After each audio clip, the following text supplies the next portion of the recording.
बेचारे लड़के, आजकल आप देख रहे होगे कि एक ज्योति मौर्य एसडीएम साहब हैं, उन्होंने क्या किया कि भाई, अब देखिए आपको भी पता है कि पत्नी राजनीतिक आर्थिक रूप से इतनी समृद्ध हो गई कि उसने डिसीजन ले लिया अपना। अब ये डिसीजन एक दिन में नहीं आया होगा। जब हम किसी रिश्ते में बन जाते हैं तो हमारी एक पर्सनल कमिटमेंट भी होती है कि यार अब ये इंसान मेरा अपना है। अब उस इंसान ने मुझे इतना स्वतंत्र कर दिया कि मैं अपना घोंसला कहीं और बना लूं। क्या कहोगे आप इसे?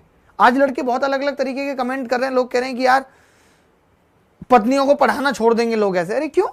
आप उससे ज्यादा पढ़ो, पढ़ाना क्यों छोड़ दोगे? आप भी उसके जितना पढ़ो, उससे ज्यादा पढ़ो, क्या दिक्कत है? बड़े गलत है। आज सबसे ज्यादा नुकसान इस चीज का ना आपके बच्चों को झेलना पड़ रहा है, आपके माँ बाप को झेलना पड़ रहा है समाज में। हम ये नहीं देखते। आज हम इतने लालची हो गए हैं या इतना अपना हित सोचने लगे हैं कि हमारे हित के आगे सारी चीजें खत्म हो गई हैं। आज हर लड़की या हर लड़का ये कह देता है मेरी भी तो अपनी पर्सनल लाइफ है, लेकिन आपकी वो पर्सनल लाइफ किसने दी आपको? आपके माँ बाप का भी उसमें बहुत बड़ा योगदान रहा, आपके दोस्तों का भी बहुत बड़ा योगदान रहा। सबके योगदान से वो आपका जीवन बनाए, जिस जीवन का आप ये कह के कि यार अरे ये तो मेरी पर्सनल लाइफ है, मैं कुछ भी डिसीजन लूं। अरे इंसान के मन को चंचल कहा गया है, आपका मन तो बार बार बदलेगा। क्या शाहरुख खान पे आज भी मरने वाली लड़कियां नहीं है? लेकिन देखो एक गौरी के साथ उसने पूरा जीवन गौर से गुजार दिया। इसका मतलब आपने प्रेम किया ही नहीं, और जब प्रेम था ही नहीं, जब प्रेम की गुंजाइश नहीं थी, तो आप सामने वाले के साथ रह क्यों रहे थे? अगर आपको इतनी अपनी स्वतंत्रता की चिंता है तो आप शादी क्यों करते हैं? मैं ये कहता हूं कि शादी मत कीजिए। अगर आपको लगता है कि मैं जीवन में अच्छा करके ये डिसीजन को बदलूंगा तो मत करिए शादी, आप इंतजार करिए। तब तो आप घर वालों के दबाव में आ गए। क्यों आ गए? उस वक्त आपकी स्वतंत्रता कहां थी? तब आपने घर वालों को नहीं कहा कि अरे मेरी स्वतंत्रता है, मैं अभी शादी नहीं करूंगी, मुझे लड़का पसंद नहीं है और मैं चाहती हूं कि मैं एक बार एसडीएम बनूंगी और फिर मैं किसी कमांडेंट के साथ जाऊंगी। ये तो आप उस वक्त भी कह सकती थी। अब आप कहेंगे कि उस वक्त मेरे हाथ में चीजें नहीं थी, आज मेरे हाथ में चीजें, आज मैं इतने बड़े ओहदे पे बैठ गई हूं।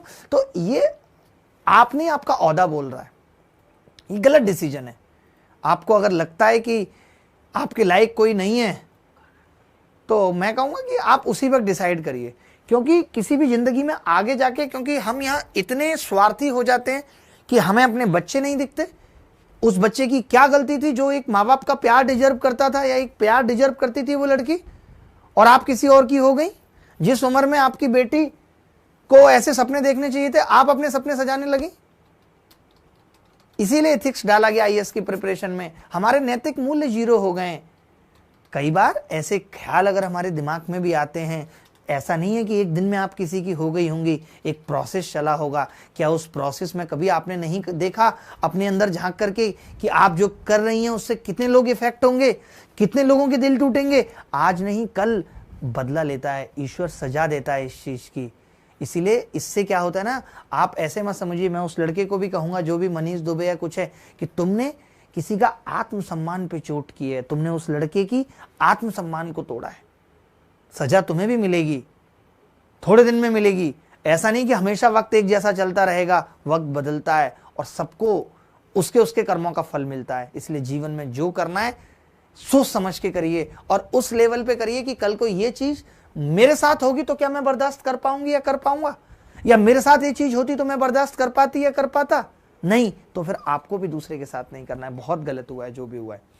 खैर छोड़िए, मैं बस यही कहूंगा कि मत कीजिए शादी, कोई जल्दी नहीं है। आप क्यों पागल रहते हैं शादी के लिए? आराम से कीजिए, बट जब करिए तो फिर निभाना सीखिए उसको।